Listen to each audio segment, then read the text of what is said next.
Okay, so next we will see under ACP itself.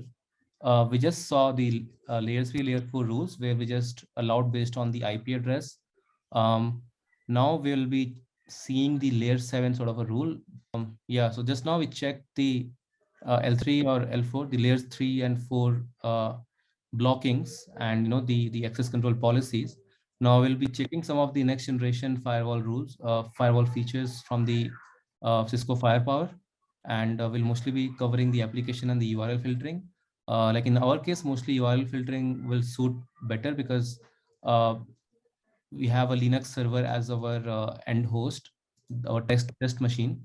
So we'll be opening certain URLs in the browser, and we'll then try to block them. So currently we can see facebook.com is opening. We can maybe try one or two more more URLs.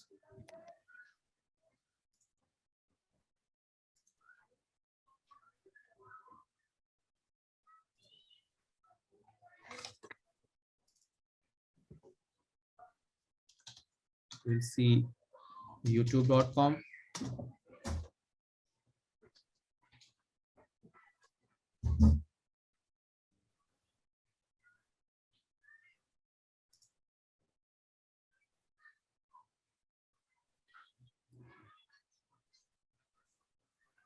That opens as well.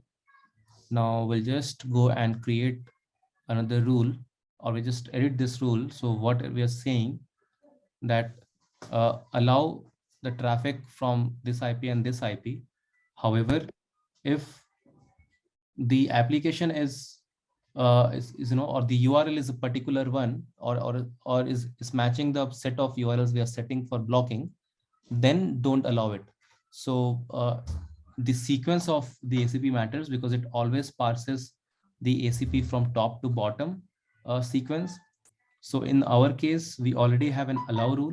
So if we put a block rule below this to block the certain URLs, it is not going to work because it will never match that.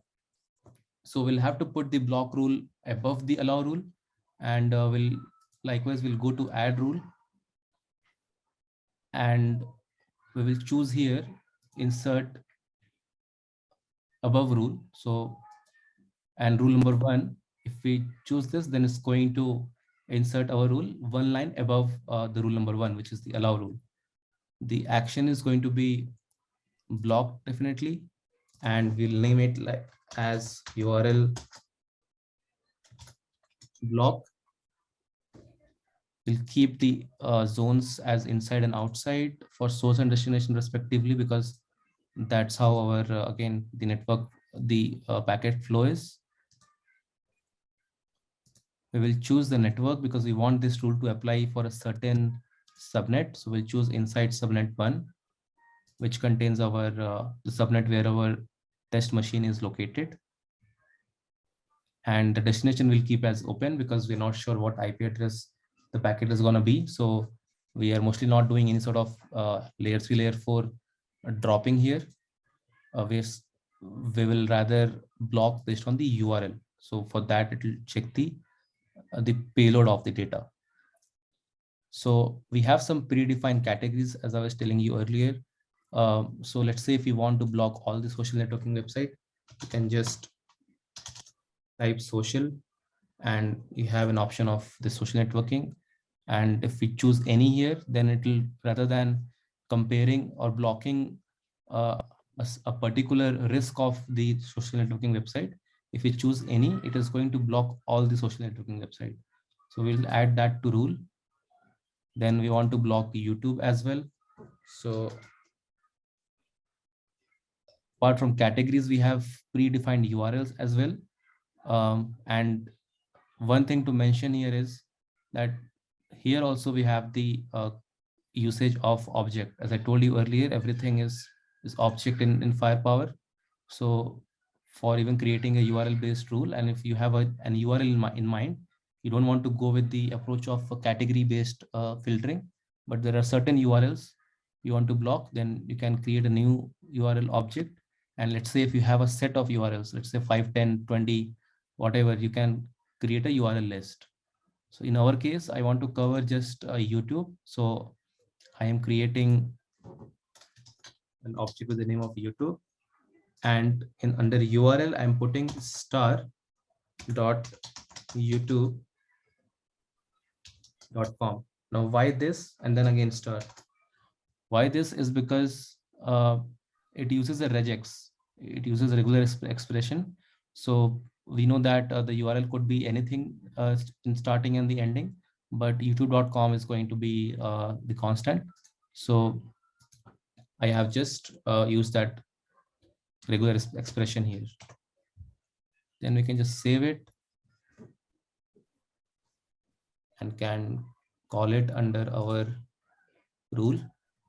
Likewise, we can create multiple, we can add multiple URLs and categories in the same rule. And yeah, action should be blocked as I told, and we are placing it above rule number 1. Logging is important because we want to see what is happening with the connection. So we will both, we will log at the beginning of the connection itself, because for URL filtering at the end of connection is not possible. Again, we'll send the events to event viewer and then we'll add it. Now we'll save the config.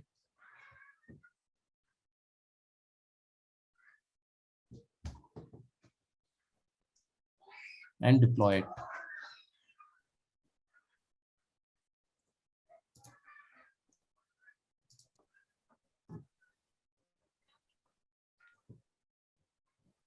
Deployment may take, as usual, a little more than a minute. You can monitor the deployment from here.